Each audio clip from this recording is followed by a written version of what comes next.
Ethiopia.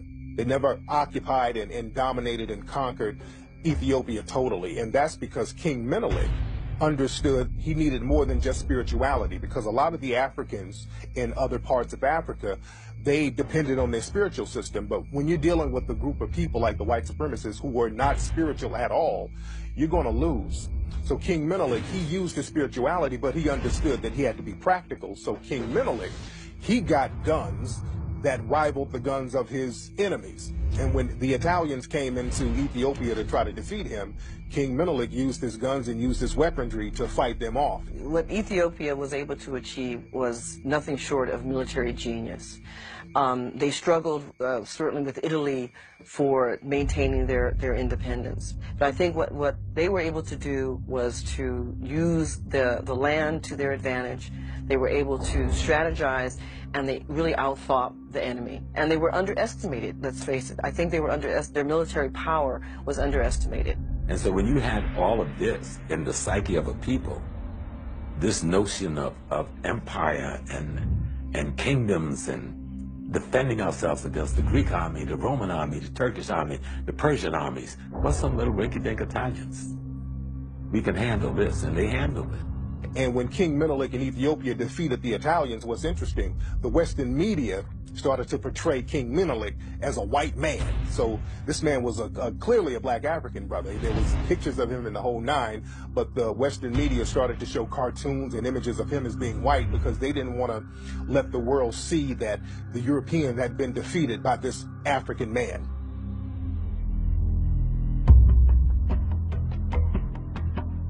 Traditional African religions, particularly the one from ancient Egypt and Sudan, venerated this idea called Ma'at. And Ma'at, roughly speaking, you could translate it as truth, as justice, as righteousness, as reciprocity.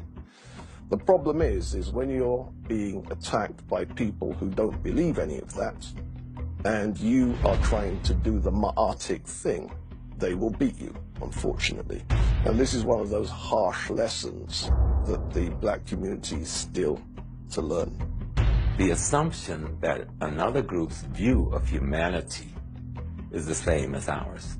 The assumption that another group's understanding of divinity is the same as ours.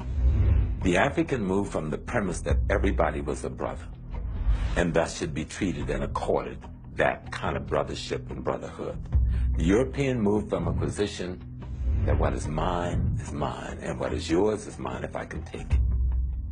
You had a war culture coming in contact with an agrarian culture. The war culture is always going to win because the war culture doesn't put any value on human life. And that means it has no barometer to how much death and destruction it will carry out. People talk about the greatness of Africa, and we see some of the great empires that we had over in Africa. And naturally, a lot of people will say, okay, if we had all these great empires, where did Africa go wrong? There's several situations that happened. One thing that happened with Africa, you had Mansa Musa. Now, Mansa Musa, according to most historians, West African black man who was a king in the area that we know as Mali and Timbuktu, the wealthiest man to ever live. And Mansa Musa's situation was a gift and a curse because Mansa Musa, he went around the world basically just giving out gold. This man had so much money, he could give money away. And he gave so much money out, it decimated certain economies in other nations. So it showed the humanity of the African people and the generosity of the African people, but you showed people that you had all of this wealth, so now people are plotting on you. So when people saw Mansa Musa giving out all that money, he became lunch to everybody else. So Africa started to get raided and flooded with all types of people trying to take advantage of the wealth and the resources that were in Africa. The tide rises and falls. I mean, what are we talking about? We're not supposed to be a victim of time. When you're going into Africa when it was falling, when it was old and worn out, trying to nurture and educate the East Indians, the Chinese, and the Europeans. We were trying to help all of these people to raise them up to a higher level, and they wore us out. Even today, you'll get worn out if you talk to a certified Negro under warranty. They will wear you out. We didn't take military matters seriously. We didn't take warfare seriously.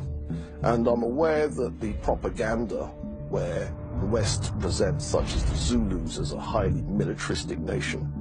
Unfortunately, we needed a lot more Zulus and a lot more people on that militaristic thing because historically that's where we were weak. I don't know why Nubia fell, besides all nations fall. Rome fell, Greece fell, the current empires you're in are going to fall and new superpowers are going to come. So yeah, we failed. Kings died. Other people mishandled money. The same thing that happened with your grandmama inheritance after she died. The same thing. Some of your cousins went and wilded out with it. The other of your cousins took it and created their own little things. Same thing happened, but the question is, how do we create an Israel? How do we create an India? How do we create a Germany? How do we create something for us? Because we need something. You know, Dr. John Henry Clark was like, we're yelling that we want a nation, and it's nation time, and we don't even know how to build a train. The Japanese bought one train, reverse engineered that train, now they're selling trains. Any nation fails is you don't want it to fall again.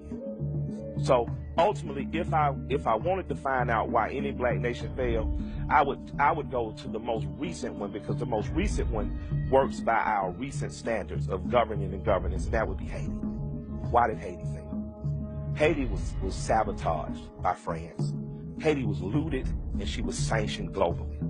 Haiti offered any blacks anywhere in the hemisphere, from the Dominican Republic, the United States, if you can escape from slavery and get here, you're a free man and we protect the integrity of your freedom.